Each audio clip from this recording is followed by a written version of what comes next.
एक अचानक मीटिंग आली आणि ती आजच करणं खूप गरजेचं होतं. सॉरी.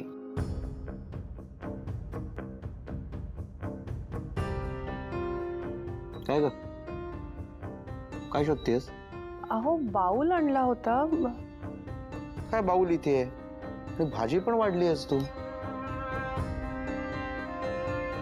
काय झालंय? काय टेन्शन आहे का? अहो जरा संपदाचं टेन्शन आलंय. काय झालं संपदाचं? मगाशी ना मी तिच्या रूम मध्ये गेले होते. ती ना नक्की कोणाशी तरी फोनवर बोलत होती. माझी चाहूल लागली आणि तिने फोन ठेवून दिला. तू बोललीस का तिच्याशी? अहो मी तिला विचारलं पण ती नाही म्हणाली. मला ना तिचं खूप टेन्शन आलंय हो. म्हणजे आपली संपदा अशी नाहीये. काय झालंय जे मला जी शंका वाटत होती ती माहित नाही. काका काकू काय झालं? नाही टेन्शन मध्ये दिसताय. नाही नाही काय नाही. काय जेवण चाललं काय नाही. काही नाही काका. अरे तुम्हा दोघांचे चेहरेच सांगतायत काहीतरी घडलंय. ठीक आहे नाही सांगायचं नसेल तर ठीक आहे पण पण कळतं ना ग मला. संपदाची काळजी वाटते ना? नाही नाही अगं असं काहीच नाहीये.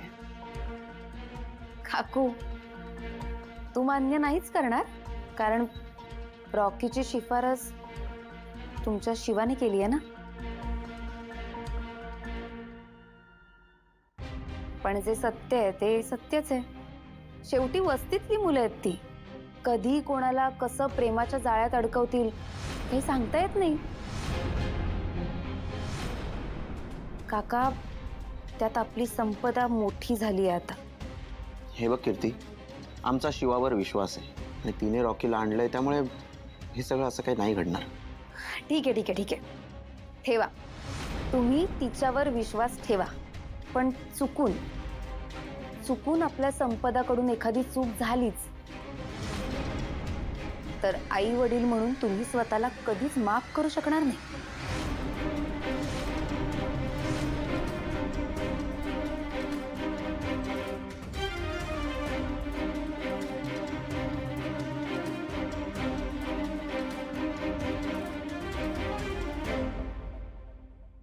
शिवाना स्वतःच्या जबाबदारीवर रॉकीला घेऊन आली आहे.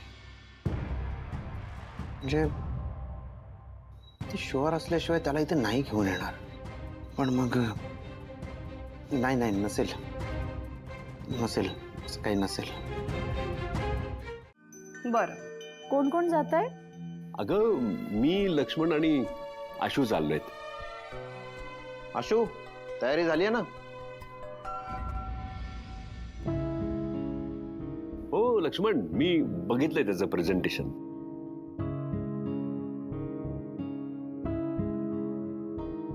अरे आशू काय झालं? शांत कायस? हो रे चेहरा पण उतरलाय. काय झालं? आशू काल रात्री कुठे होतास?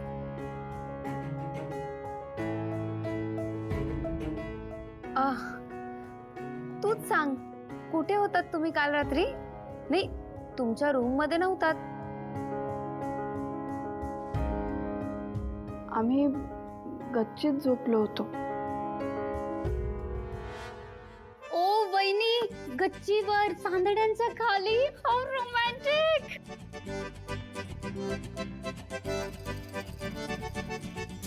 संपदा वहिनी नाचतेस तू? अरे तीच काय आशू. जमायला लागलाय बेटा.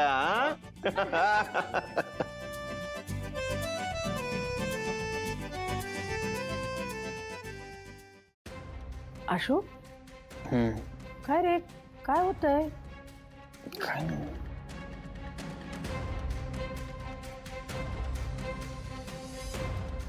काय हो?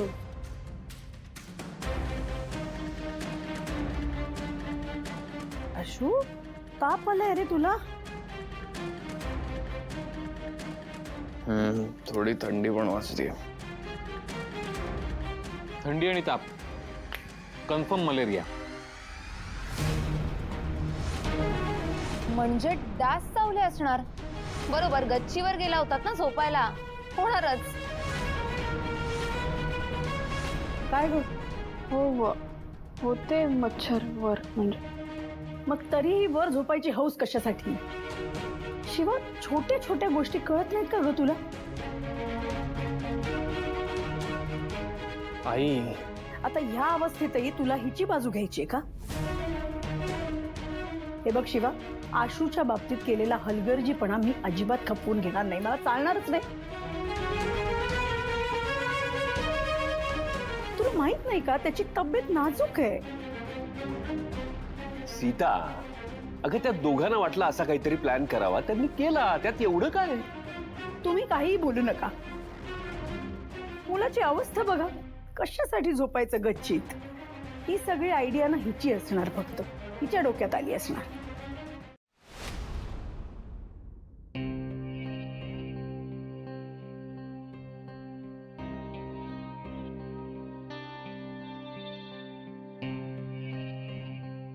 डॉक्टर चेक करतायत डंबोला. त्याला थंडी वाजते का अजून? पण ठीक आहे अगं, डोंट वरी, होईल तो ठीक. मी त्याला गोळ्या औषधं देतोय, त्या लगेच सुरू करा. आणि त्याच्या आपण काही टेस्टही करून घेऊ. रिपोर्ट उद्या येतील, मग बघूया काय ते. आणि त्यांना आता आराम करू दे. त्यांना आरामाचीच गरज आहे.